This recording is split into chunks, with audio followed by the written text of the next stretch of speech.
चर्चा परिचर्चा का कार्यक्रम रखाया है।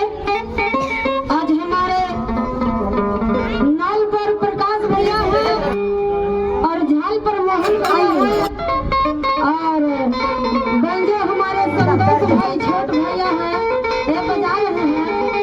और हमारे साथ में सहयोग में मेहदी भैया और हमारे कैलाश भैया भी सहयोग में है।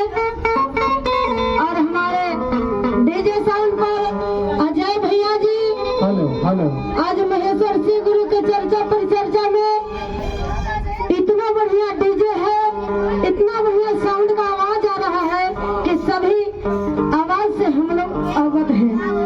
आइए महादेव का गुणगान किया जाए और ताली बजा बजा के स्वागत करिएगा। कैसे कि गौरी के सजनवा, गौरी के सजनवा, गौरी के सजनवा,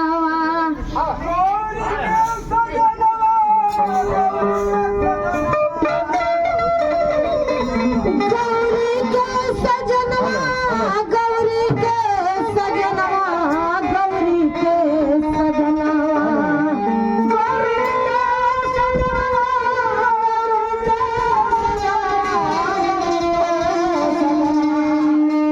गौरी के सजनवा के बारे में कुछ नहीं सोचे हैं कि डमरू बजा के मन